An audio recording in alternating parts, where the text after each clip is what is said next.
అదేదో జనాభా దానికి సంబంధించి అనుకుంటా ఒక పాట ఉంటుంది, అయినా మనం మారలేదు లోకం మారలేదు అని చెప్పేసి.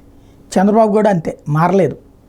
వాస్తవంగా పాపం ఈనాడు, జ్యోతి, TV5, ABN, మహా టీవీ, ఈటీవీ జాకిలు పెట్టి లేపుతాయి, కానీ ఆయనలో మాత్రం మార్పు తీసుకురాలేవు. ఎందుకంటే వీళ్ళు బానిసలుగా ఉన్నప్పుడు ఇంకా ఆయనేం మారతాడు? మార్చాలంటే ఇది తప్పు స్వామి, నువ్వు సరి చేసుకో అంటే కదా మార్చేది. పార్టీ మంచి కోసమే చెప్పచ్చు కదా, అట్లా చేయట్లేదు. ఇదంతా ఎందుకు చెప్పాల్సి వస్తుందంటే, అందరికంటే ఫస్ట్ లిస్ట్ రిలీజ్ చేసే చంద్రబాబు. ఈనాడు రాసుకొచ్చింది, ఆ రోజు కూడా నేను చెప్పా, వెర్రి వేదవలు కాకపోతే ఎప్పుడో లిస్టులన్నీ రిలీజ్ చేసుకుంది వైసీపీ. సమన్వయకర్తల పేరుతో కొన్ని మార్పు చేర్పులు చేస్తుంటే ఎన్ని మార్చారని చెప్పి అసలు లిస్ట్ అయితే ఫస్ట్ బాబే ఇచ్చాడంటూ రాసుకొచ్చారు. సరే అయిపోయింది. తర్వాత చూస్తే 175 జగన్ ఒకే దెబ్బతో అసెంబ్లీకి కానీ పార్లమెంట్కి కానీ అనౌన్స్ చేశారు. అటు చూస్తే తెలుగుదేశం పార్టీకి సంబంధించిన లిస్టులు 3 దశల్లో 4 దశల్లో రిలీజ్ చేశారు. ఇంకా సస్పెన్స్ కొనసాగుతుంది. డిసెంబర్ కల్లా పూర్తి చేసి జనవరి నుండి పూర్తి స్థాయిలో పొత్తుల్ది తేల్చేస్తాం, అంతా కలిపి యాగ్రెసివ్గా వెళ్తామన్నది. ఇప్పుడు ఏప్రిల్ వచ్చిన ఎలక్షన్ నోటిఫికేషన్ కూడా వచ్చేసింది, షెడ్యూల్ కాదు నోటిఫికేషన్ కూడా వచ్చింది.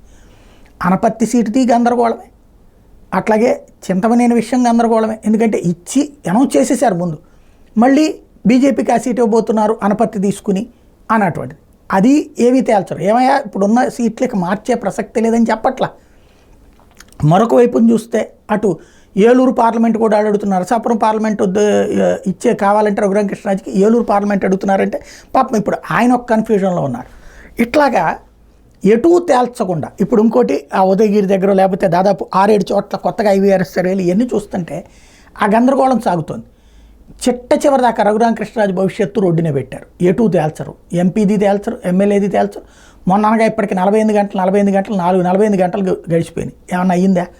ఇప్పుడు రేపు అనౌన్స్ చేస్తారేమో. కానీ ఇంత సాగతీయడం వల్ల ఏం ప్రయోజనం అవుతుంది?